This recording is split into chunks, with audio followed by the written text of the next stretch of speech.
ಜಾತಿ ಗಣತಿಯ ಬಗ್ಗೆ ಕಾಂಗ್ರೆಸ್ ನಾಯಕರಲ್ಲಿಯೇ ಗೊಂದಲವಿದೆ. ಡಿಸಿಎಂ ಒಂದು ರೀತಿಯ ಹೇಳಿಕೆಯನ್ನ ನೀಡ್ತಾರೆ, ಉಳಿದ ಸಚಿವರು ಮತ್ತೊಂದು ರೀತಿಯ ಹೇಳಿಕೆಯನ್ನ ನೀಡ್ತಾ ಇದ್ದಾರೆ.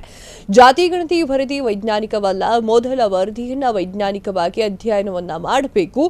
ಇವರು ಏನೇ ಸರ್ವೆ ಮಾಡಿದ್ರೂ ಕೂಡ ಅಂತಿಮವಾಗಿ ಇದನ್ನ ಕೇಂದ್ರ ಸರ್ಕಾರ ಒಪ್ಪಬೇಕು ಅಂತ ಹೇಳಿ ಕೇಂದ್ರ ಸಚಿವ ಪ್ರಹ್ಲಾದ್ ಜೋಶಿ ಅವರು ಟಾಂಗ್ ಅನ್ನ ನೀಡಿದ್ರು. ಹುಬ್ಬಳ್ಳಿಯಲ್ಲಿ ಮಾತನಾಡಿದಂತಹ ಇವರು, ರಾಜ್ಯ ಸರ್ಕಾರಕ್ಕೆ ಸರ್ವೆ ಮಾಡುವ ಅಧಿಕಾರವಿದೆ, ಅದನ್ನು ಅಂತಿಮಗೊಳಿಸುವ ಅಧಿಕಾರ ಕೇಂದ್ರಕ್ಕಿರುತ್ತದೆ. ನಕಲಿ ಗಾಂಧಿಗಳ ಹೆಸರು ಹೇಳಿ ಹೆದರಿಸಿ ಇವರನ್ನ ಕ್ಯಾಬಿನೆಟ್ ಚರ್ಚೆ ಆಗದಂತೆ ನೋಡಿಕೊಂಡಿದ್ದಾರೆ.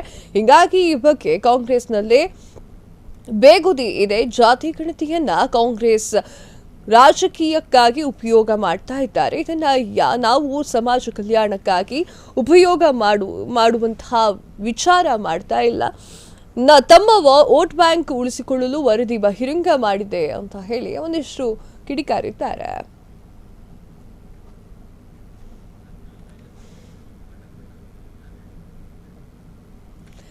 ಜಾತಿ ಗಣತಿಯ ಬಗ್ಗೆ ಕಾಂಗ್ರೆಸ್ನಲ್ಲಿಯೇ ಗೊಂದಲವಿದೆ ಅಂತ ಹೇಳಿ ಪ್ರಹ್ಲಾದ್ ಜೋಶಿ ಅವರು ಹೇಳ್ತಾ ಇದ್ದಾರೆ. ಡಿಸಿಎಂ ಒಂದು ಹೇಳಿದ್ರೆ ಸಚಿವರು ಇನ್ನೊಂದು ಹೇಳ್ತಾ ಇದ್ದಾರೆ. ಜಾತಿ ಗಣತಿ ವರದಿ ವೈಜ್ಞಾನಿಕವಾಗಿ ಇಲ್ಲವೇ ಇಲ್ಲ, ಅಂತಿಮ ನಿರ್ಧಾರ ಕೇಂದ್ರ ತೆಗೆದುಕೊಳ್ಳಬೇಕು. ಹುಬ್ಬಳ್ಳಿಯಲ್ಲಿ ಕೇಂದ್ರ ಸಚಿವ ಪ್ರಹ್ಲಾದ್ ಜೋಶಿ ಅವರು ಈ ರೀತಿಯಾದ ಹೇಳಿಕೆಯನ್ನ ನೀಡಿದ್ದಾರೆ.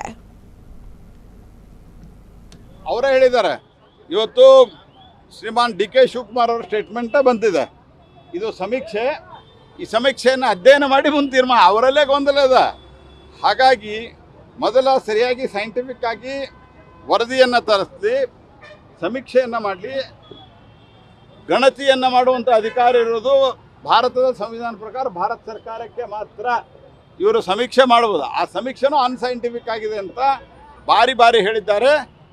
ನಕಲಿ ಗಾಂಧಿಗಳ ಹೆಸರು ಹೇಳಿ ಅವರು ಹೆದರಿಸಿ ಮೊನ್ನೆ ಕ್ಯಾಬಿನೆಟ್ನಲ್ಲಿ ಇದು ಚರ್ಚೆ ಆಗಲಾರದನ್ನು ಮಾಡಿದ್ದಾರೆ. ಅದರ ಸಾಕಷ್ಟು ಒಳಗುದಿಗಿದೆ. ಮೊದಲು ಕಾಂಗ್ರೆಸ್ ಪಾರ್ಟಿ ತನ್ನ ನಿಲುವು ಸ್ಪಷ್ಟಪಡಿಸಲಿಕ್ಕೆ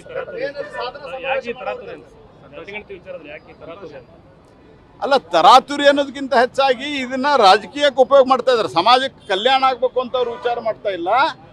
ಇದನ್ನ ಜಾತಿಯ ಸಮೀಕ್ಷೆಯನ್ನ ರಾಜಕಾರಣಕ್ಕೆ ಉಪಯೋಗ ಮಾಡಿ ನಮಗೆ ಇದರಿಂದ ವೋಟ್ ಬ್ಯಾಂಕ್ ಜಾಸ್ತಿ ಹೆಂಗೆ ಮಾಡ್ಬೇಕು ಅನ್ನೋದು ವಿಚಾರ ಮಾಡ್ತಾ ಇದ್ದಾರೆ. ಅದಕ್ಕಾಗಿ ಸಮಸ್ಯೆ ಆಗಿದೆ. ನೋಡಿ, ಇದರಲ್ಲಿಯೂ ಸಹಿತ ಅವರೇ ಹೇಳಿದ್ದಾರೆ, ಇವತ್ತು ಶ್ರೀಮಾನ್ ಡಿ.ಕೆ. ಶಿವಕುಮಾರ್ ಅವರ ಸ್ಟೇಟ್ಮೆಂಟ್ ಬಂದಿದೆ. ಇದು ಸಮೀಕ್ಷೆ, ಈ ಸಮೀಕ್ಷೆಯನ್ನು ಅಧ್ಯಯನ ಮಾಡಿ ಮುಂದೆ ತೀರ್ಮಾನ, ಅವರಲ್ಲೇ ಗೊಂದಲ ಇದೆ. ಹಾಗಾಗಿ ಮೊದಲ ಸರಿಯಾಗಿ ಸೈಂಟಿಫಿಕ್ ಆಗಿ ವರದಿಯನ್ನು ತರಿಸಿ ಸಮೀಕ್ಷೆಯನ್ನು ಮಾಡಲಿ.